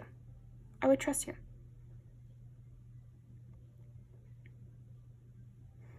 So don't abuse that, you know? Like, I don't think you do, and it's like in my aura and how I'm feeling with you is like you would never, and that you're completely pure, like a unicorn. It's like the old tales of unicorns is like they're the most pure, and that's why they can only be seen by, like, you know, the pure girl in the forest or whatever. Yeah, there's something magical about you for sure. And people look in your eyes and they just are like, I trust this person. It's like they've known you for 100 years. Like, you might get that a lot, where people feel like they've known you forever and they're talking to you in such a comfortable way. And you're like, why are you so comfortable with me? Like, we just met or whatever. But there's just something about you. There's just something about you. And it's not a weakness. Because I'm sensing that from you. It's almost like you are misjudging your own traits here a little bit. Where it's like, well, since people are always offloading their issues onto me, that must mean that they think I'm weak, or that must mean that they think I am just a doormat, or that they can always just call me for whatever and I'm just doormat. But I don't feel that from people at all. Of course, there's bad people in the world, but I don't know, man. I don't know. I feel like you, pile 3, like, you seem like a magic water or something. You seem magic. Like, I should go towards you and I should start talking to you. And then once I start, I can't stop. I can't stop talking to you. I can't stop sharing my thoughts. I feel so alive. I feel so safe. I feel so listened to and cared for.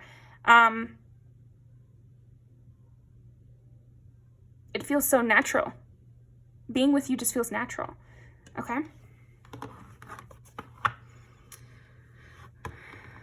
And it can go sexual, because I was kind of getting that at the end, is like, there's this sense of like, you would just read my mind or something, or like you would just sense that one moment where I wanted to kiss you and then you kiss me. You know, it's like, that's kind of what I'm getting from you. So it's magnetic, both because I feel like I can say anything to you. I can talk to you for hours. But then it's also magnetic because it feels like I don't have to say anything. And you just understand me and you just get me. It's like you just seem to get people. Or that's what I'm getting. It might not be everyone. You might draw in really good people, honestly. Okay. Yeah, you might have met a lot of really interesting, good people, and you don't even know. Because again, you're a very safe place somehow. And like this magic, I get magic pool of water, I get unicorn, and I get like bed and breakfast. That's like the coziest, most home-like place of all, you know, or like, you know, the aunt's house that you just feel like you want to live there. You want to move in. Okay. Or like the book you want to read over and over. It's like your comfort book or your comfort person. Rainbow transference. Your ability to communicate is kind of insane, honestly. Your communication skills are out of this world.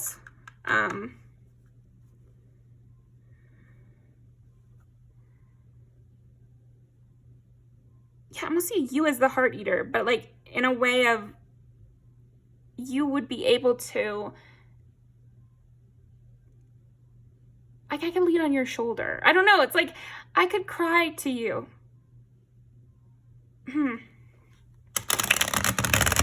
I could give you my troubles. And you would carry them a little bit for me. Okay. Everything you need too soon, yeah. Make it look like the night. A blanket. There's so much like that with you in your aura. It's like a blanket. Like I'm resting under a tree. Still breeze. Oh, I just got the image of, and this is a great movie, 1917. I don't like war movies. It's more of a movie about friendship to me. But the first scene is them sitting under a tree, and he's like resting, dozing under a tree and like field of grass. That's what you're like. That's why you're magnetic. I want to go there. I want to sit there with you. Service, yeah. You're so caring, so loving. It's like the you know, a mother's touch archetype. I was just in a massage therapy training, and somebody, the trainer was like, this part we do, you know, like a mother's touch. It needs to be like comforting, loving, soft. And I feel like you have that, where people feel very cared for in your energy, and you don't even have to be doing anything. But if you're braiding someone's hair for them, if you're brushing someone's hair, if you're doing someone a service, like even cleaning for them or something like that, they feel so cared for by you. I feel like you would be hired over and over and over for your services, because even more than the work you're actually doing, it's your energy is so caring, loving, protective. Yeah. I feel calmed. I feel so much more calm. Twin. And people feel like you guys are the same. Like, I've met someone that's just like me. And again, that might just be your aura. Someone soon. Light as a feather, just a light touch. I feel like that's another thing about you, is you do have a light touch. And again, you're not easily swayed. You're not going to have an explosive reaction to things. You're not going to turn on someone. Like that's just how I feel with you. And it makes you magnetic. It makes people be drawn towards you. If they're usually very explosive or an angry type or somebody who can go into fits, they feel calmed by you. They don't get that inclination around you. Pink bubble fairy. Yeah, they feel lucky. And I feel like people feel lucky to be around you, to be near you, to have met you. They feel like you guys are great partners. It was a great partnership. Yeah, it's like stopping the volcano from exploding and shared tenderness. A lot about sharing. And you help people navigate the kind of pain in their minds or the things that kind of stress them out or confuse them or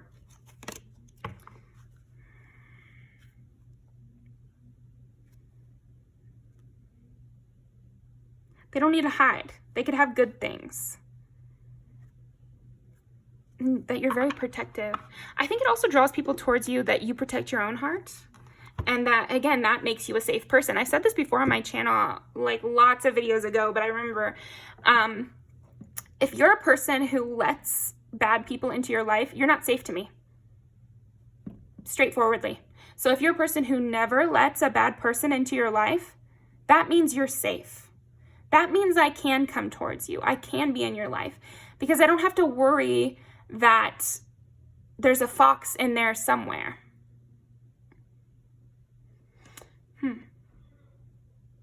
Yeah, I'll keep going with this because I remember what I said was like, sometimes I would get worried when I met two, and I don't feel this way anymore, but I remember years and years ago, I used to feel like if I met someone too nice, I was a little concerned. Like I needed someone with an edge because every time I met someone too nice, they would give my mom too much credit. And then I would feel betrayed by them because they would say, oh, I'm sure she didn't mean it that way. And I would feel so set back. You know, this was when it was like kind of a weaker moment for me. I needed people who were okay with me calling her a bitch or were okay with me saying that they were like calling out predators and stuff like that. Because that's the only time I felt safe is when I could call it out and my friends supported me. But since then I have met people who are kind and who can recognize a wolf in sheep's clothing, but prior to that, I only knew the one type. So anyway, I feel like you would be that person where I would meet you and I'd be like, oh my gosh, a soft person who actually also keeps out the bad people. Yeah, we need more people like you, Pile 3, who are calm and yet will defend themselves and others. Because you don't need to be on fire all the time. Like, there has to be something you're fighting for. You're fighting for the ability to hold your joy. You're fighting for the ability to have a safe place, not to just hop around and be running your whole life. They want to get to know you better. Yeah, and don't think people aren't interested in you. They are. It's just that, maybe they have to release every single thing they've ever repressed. And then eventually we'll get to the part where we're opening up your things and we're talking more about you, but at first it's like, it's such a magical feeling to be near you. It's like, you just feel like outpouring. So again, you need to realize that this might be unusual, that these people you're meeting, they might not be pouring out to everyone. Okay. And people do want to get to know you better. They just kind of, and I also feel like sometimes you make people nervous. And so they start like anxiety running their mouth even. Problem with using people.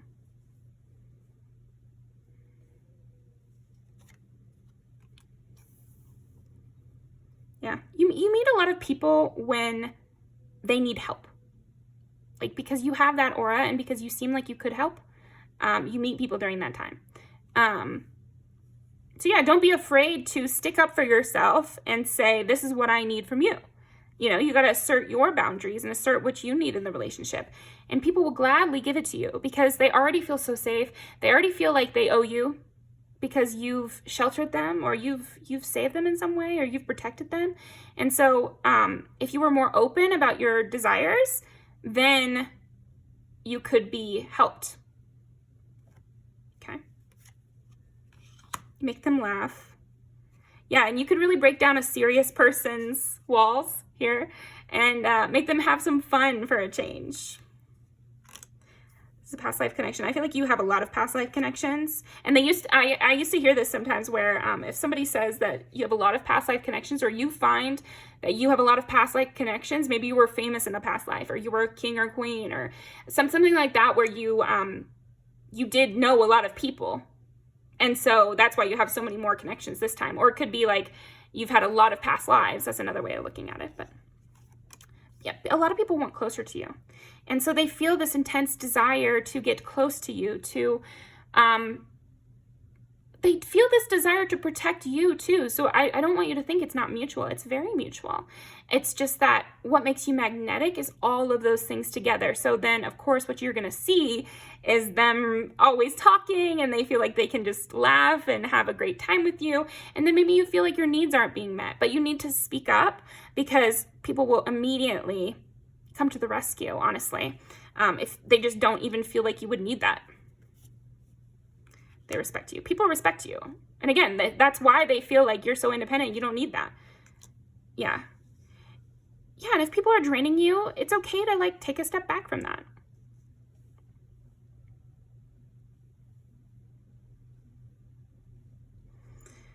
But yeah, again, I am feeling again the need to talk about like something I've talked about in an old video, which is like when you're a people pleaser,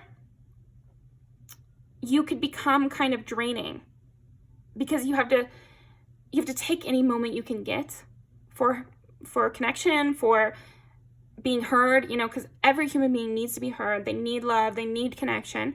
And so if you're a people pleaser who's being drained by someone else in your life, you could be a little hard to talk to at first until you get used to normal connections. So that's just something for you to be aware of. Everybody feels like you're so safe that you might bring in people who are used to having to use people, or used to having to be kind of draining in conversation to even have a little bit of fun. Yeah, people who are not used to being able to be honest, being able to be open. Are you magnetic? You give really good advice, and you can tell when people are being dishonest, and you can see through people's masks, and you know when they're feeling uncomfortable, and you try to soothe that. You can tell when they're sad, but they don't want to say. And people just love spending time with you. At the end of the day, it feels amazing to spend time with you, to get to know you. You help them just by being near them. And you really make people laugh. So yeah, thank you very much, pile 3. I really appreciate it. I'm gonna pull some music videos, and then we'll be done with your pile. It's kind of, I want to keep you here a little longer. Okay. Yeah, people really feel seen by you. They really feel seen by you, watched over by you, and like warmed by you, for sure.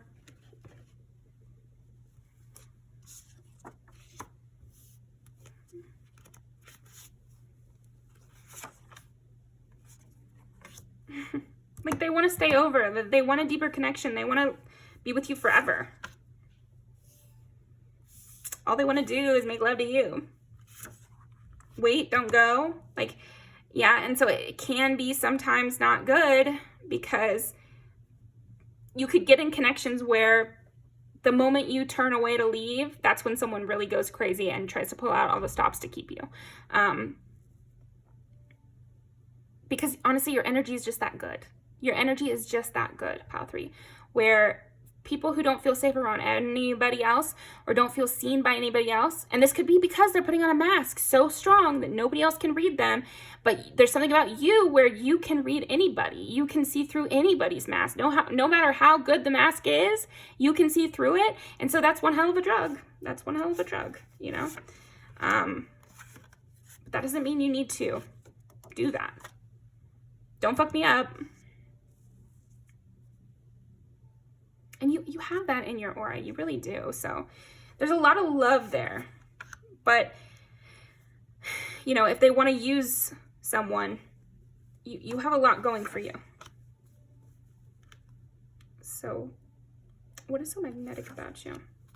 You just know everything, maybe, too. You know everybody's weak points. You really hit somebody in the heart, you know? You know what's really going on at all times.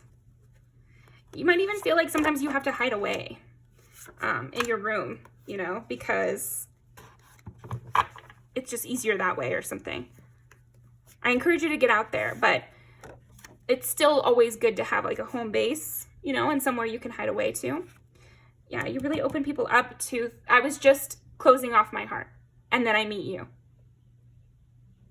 You know, I was just getting over my childish whims, you know, people could feel that way, where they're like, damn it, you know, I didn't want to feel vulnerable. I didn't want to feel this.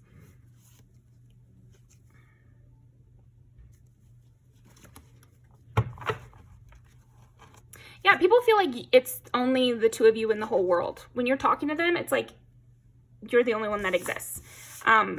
Oh, and then it got over to 11. So you also seem like you have a love for humanity, or you love people. And so this is also very magnetic about you. It's like they trust you. Again, it's like they trust you to care. They trust you to think about the right things in the world. They trust you to protect them from whoever is hurting them or whoever would try. So yeah, that's what I've got for you. Protect from the bad guys. That's the last thing I'll say. It's like they trust you to be on the side of good and to protect them from the bad guys. Okay, so that is what I've got for you, Pile 3. Thank you so much, and I'll see you next time. Pile 4. Okay, so what is so magnetic about Pile 4? And that's funny, we get Ace of Cups to start off. So yeah, I was already getting a message before I even started the reading. Wow, Hierophant. No, this is the High Priestess, King of Pentacles. Yeah, you have like goddess or godlike energy here. The Chariot. If I come towards you, are you going to give me a free wish? You seem like a genie in a lamp. Like yeah. What's magnetic about you? You get what you want. So what do you want? Could you want what I want? Then we could both get it.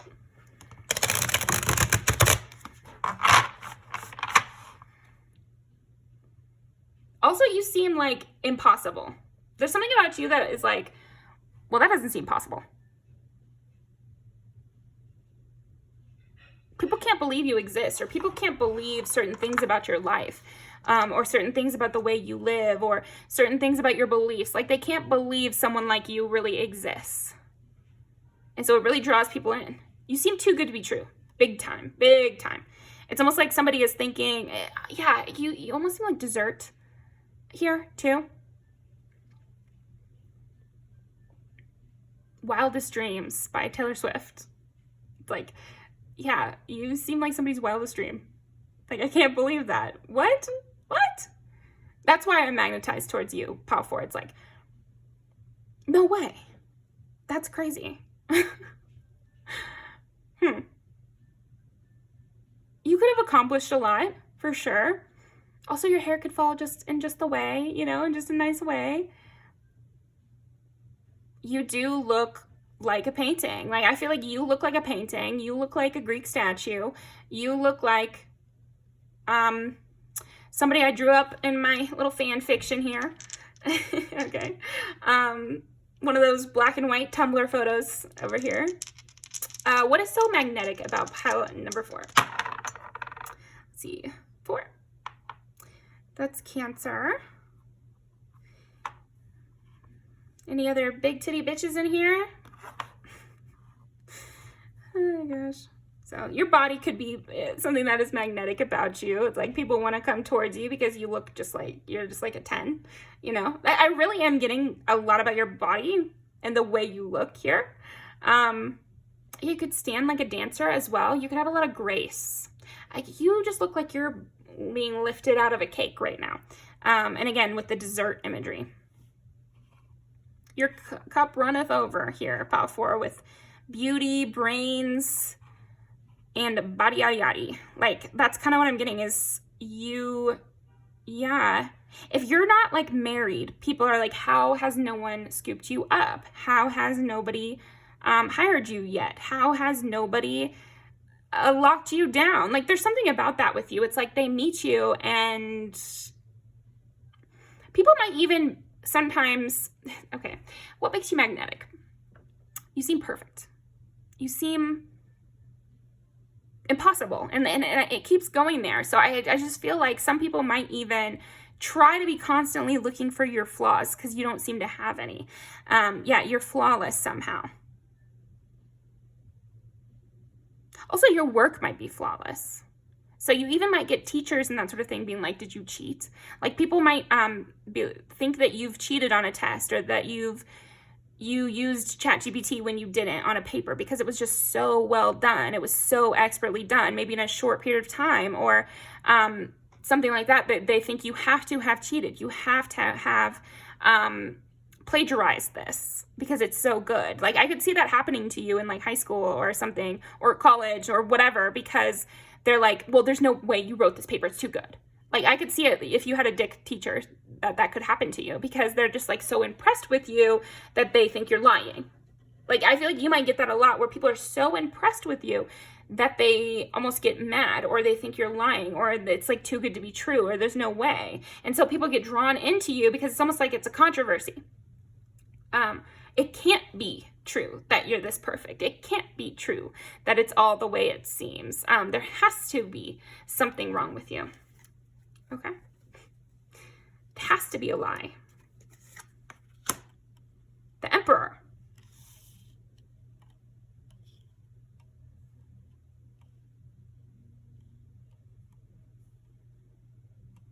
Also, something else that draws people into you is like, you seem to be on your high horse, like your high tower. Like, you seem protected and set apart and special and powerful. And like, you're God's favorite here. Yeah. But people are drawn to you because it's like they feel like you're God's favorite, or like, how does this keep happening to you? I know somebody who has won the lottery like 5 times, and you give that energy. You give the energy of winning the lottery 5 times. Or every time you go to the casino, you walk away with money instead of losing it. Yeah.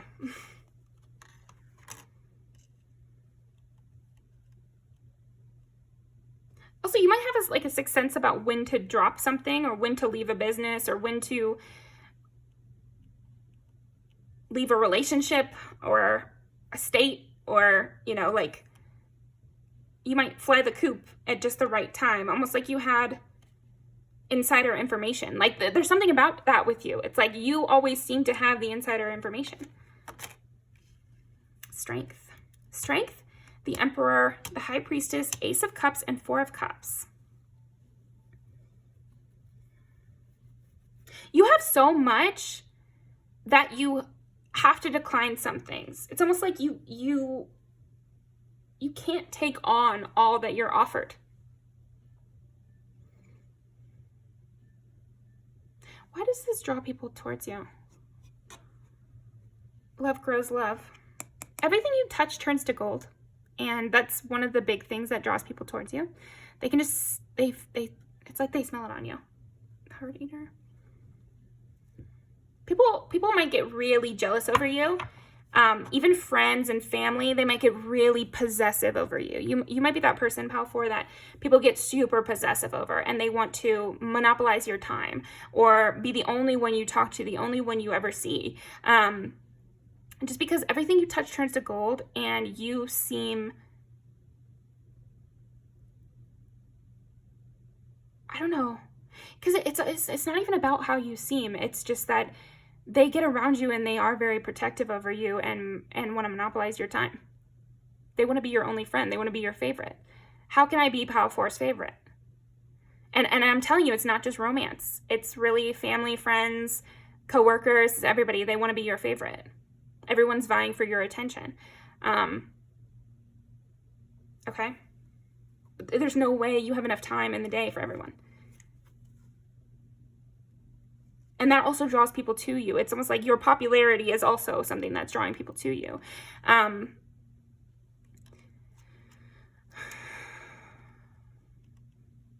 yeah, it's who you draw towards you makes other people drawn towards you, if that makes sense. 7.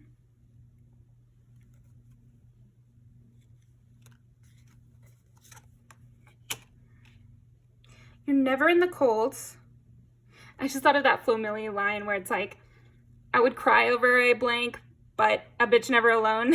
So it's like, it just, if they lose you, it just feels devastating. It feels so devastating. Also, people are drawn towards you because it's almost like they get in your energy and they feel like you control their fate. Like you are the one that decides if they're in the cold or not. And I see this with like popular people. You know, if we're thinking of like a high school scenario, or even, okay, let's grow it up a little, you know, at work, the charming person that is the head of the party planning committee and has the ear of the boss, they are almost the ones who decide if you get the good hours or not, or they kind of, even though they're not supposed to, just by like this sense of, if I like you, you get what you want. And there's certain people you meet and they don't have to be doing anything wrong for you to get that energy from them or for you to know that that's the case. If that person doesn't like me, I'm screwed. Like, that's kind of what I'm getting. If that person decides that thumbs down, I'm done. There's almost like a Roman emperor thing about you, pile 4. And I'm thinking, I haven't seen that movie where he does the thumbs down and then that means you're killed. And if it's thumbs up, then you get to live. But you give off that vibe of, I need to impress you because if I don't, I will be in the cold or my life will not be the way it's supposed to be or the way it could be. Also, it takes a lot of work to get towards you or get near you. It's like they have to fight off 10 people before they can get in your energy. I'm getting like Sleeping Beauty and, you know, Prince Philip, who has to cut down all the thorns, the thorny, what is it? I can't remember what those are called right now. Like weeds or, I don't know. But the evil Maleficent creates that thorn garden and he has to cut down all these thorns to get to her. So say it's a lot of just genuinely physical effort to be your number one, to get near you. Maybe you go to exclusive places. Maybe, you have a lot of friends or you have a lot of people on your line. And so they really have to stand out in order to be someone who matters to you, who is near you. And then I also see you as a person who has a lot of bodyguards around you or has a lot of, and if it's not bodyguards, maybe you are just forceful. And so they have to be willing to be put down or be willing to have a withering look thrown their way. They can't be weak-willed and be around you. It's just not possible. But that challenge is also what makes people want to come towards you. Also, you're really good at predicting what people will say. You're good at predicting what people will say and do, and they want to surprise you. You're fun. You're a really fun person to be near.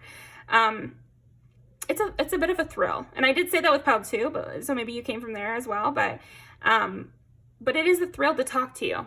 You are really good at that witty back and forth. So you always have something interesting to say. Like, you always have something interesting going on. Something that's going to be passionate, that's going to be engaging. It's never boring with you.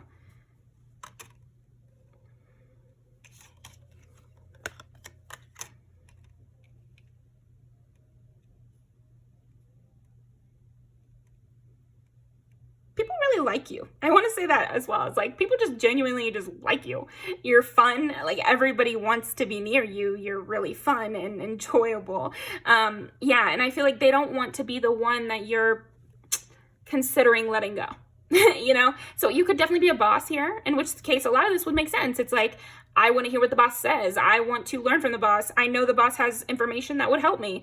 I want to make sure I'm careful about what I say and that I'm not too predictable, but I'm also very helpful. You know, it's like people really, they plan what they're going to say to you. Yeah, and there's a lot of competition for your hand here. 4 of Cups, clarified by the 5 of Wands. You've got a lot of competition for asking you out, and there's no guarantee of any success at all, because again, you already have so many people. It's like, again, there literally is only so much you can do. There's only so many positions open at the job, and so it's a natural kind of competition. It doesn't feel mean. Like, that's another thing about you, is like, what's magnetic about you, Pal 4, is like, you're not artificially creating this competition in order just to stir up jealousies. You're not pitting people against each other or making them fight. It's just that they want your time, and time is linear, so they have to fight someone else for that time. Yeah, it's because you also have this kindness about you, and this funny jester kind of vibe too. Like, again, you like a back and forth. You like it back and forth. There are certain things you like about people. I think that's also what's magnetic about you. People like your standards. They like what you expect out of them. You expect them to be fun. You expect them to have something interesting to say. You expect that they're going to teach you something, that they're going to have some sphere of knowledge that you can learn from. So people, again, they like your expectations. They expect that you'll be safe. They expect that you are trustworthy. That's something I really liked about this one employer I had. I didn't work there long, but she met me, and she liked me right away, and she decided to let me be a key holder right away, you know? And so, like, trusting first, I think that's another thing you do. And so people want to rise to that occasion. People love to rise to the occasion for you. You push people to be better. You push people to wear their best fits. Oh, I'm thinking of that song by Megan Thee Stallion. It's her new album. Damn, I messed around and fell in love. Pulling out my best fits, pulling out my best something else. I can remember, like, pulling out your best, though. People want to pull out their best with you, and this makes them want to come towards you. You also know when to rest. And this also draws people towards you, because they don't have to worry about you. You have it all together. You've got it on lock. So you're a safe person to come towards, because I am not going to have to take care of you. That's how I feel anyway. I'm going to do all this work to come towards you, and I'll have to work on myself. Like, the road towards you is difficult, but once you're there, it's very nice. It's super wonderful, and it's always fun. It's always exciting, different, creative, passionate, fresh. You're very fresh. You're fresh with it. Also, you're really funny here. I am getting that with Taurus and Aries and Cancer. You have a way with words, and you're sexy as fuck. And you might blow up at random times also. Like, I feel like you're unexpected always. Sometimes you're unexpected because you crash out for a cause. And then sometimes you're unexpected because you just have something interesting to say. Like, let's get some more oracles, actually. And we have the Emperor on the bottom, and I really feel like that's you. And we did get Aries, which is also the Emperor. You just feel in control and solid. We got the Queen and King of Pentacles, so your roots are deep. You know what you think. I don't have to worry about swaying you to the dark side. I don't have to worry about messing you up. Like, I don't know why it's being phrased to me like that. But you're very strong in your convictions, so I can play devil's advocate without worrying that you're just going to agree with me. Because that would suck. Okay. I can be really myself. I don't have to temper what I'm going to say, because you're not going to be easily swayed by it. Okay? You're a really good influence. You're a very, very good influence. They don't have to worry that you're going to be a bad influence, that you're going to take them down the wrong road, or you're going to put them in debt, or you're going to suddenly turn to them and be like, you owe me. You have to do what I said. That's not really your speed. That wouldn't be you. You also wouldn't be like, you have to cut off that person that I love. Like, you wouldn't do something like that because you're not insecure. And that draws people towards you. I think you're very solid in your spot, and that's an additional reason, because I don't want to say big reason, because a lot of those other things, I think, the fact that there's so much competition for you, that you have it all on lock, that people have to really put on their best behavior to come towards you, they love that. People like to rise to a good occasion. I remember I said that with a job once. It's like, I just like that the standards are higher here, because you know what? Low standards are good for a minute. Maybe just when you need to relax, but it'll make you bored. It'll make you stagnant. It'll make you depressed, to be honest. Okay. Trust issues are affecting this connection.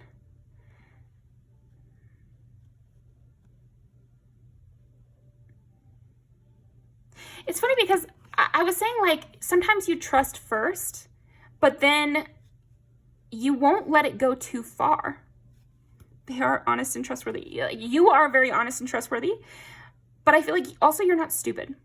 So, like, if somebody's taking it too far, you'll just dead it, or you'll just fire them, or you'll just end it. You know, like, you might trust first, but you're not a dummy. Like, there's something about that. You're not a dummy. That people respect you. People respect your decisions. They respect you. They know you're coming from a place of, I have something to lose, and you're not going to come in here and bring nothing. You're not bringing nothing to the table and still getting a seat. So yeah, that is what I've got for you. Pile number 4. Oh, love, love, love, love. Wow. People love to talk about you too. I feel like you have a lot of lore. You have a lot going for you. 2 ethyl cane. Yeah, people get real jealous about you. Crazy. Yeah, and sometimes you're like, okay, enough. I'm done. Bye. You're fired. Get out of here. You think I didn't see what you were doing over there? I did. I was just waiting to see how it play out. And you're always safe. And again, I feel like even people that you meet that maybe it doesn't work out or you don't like them anymore or whatever, first of all, they're proud. And I feel like it makes people drawn to you even more because they're proud of how you handled certain situations. They're proud of how you worked things out. They're proud that you wouldn't let someone come in and mess up what you've got. People watching situations from the outside and people from the inside, they respect that. They respect that you protect the people who are in your life.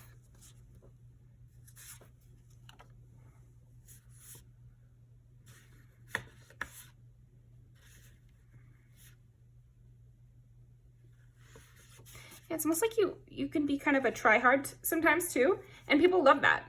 And that draws them to you. It's like, it's nice to be around someone who actually gives a fuck. Yeah, so watch it.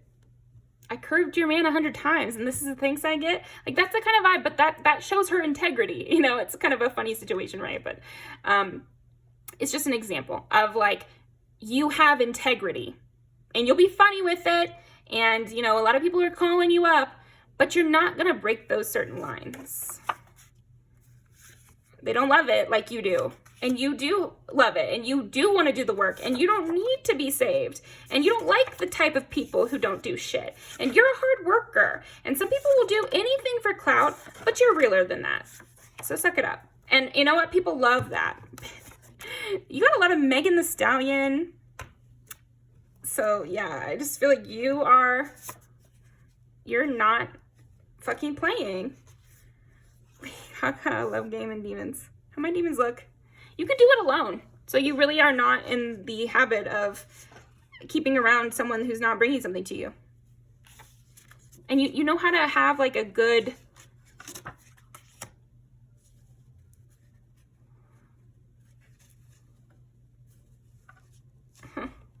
Yeah, a lot of people like you. I will say that. I'm going to put these all down below. Thank you very much, Pal 4. Really appreciate it. And I will see you next time.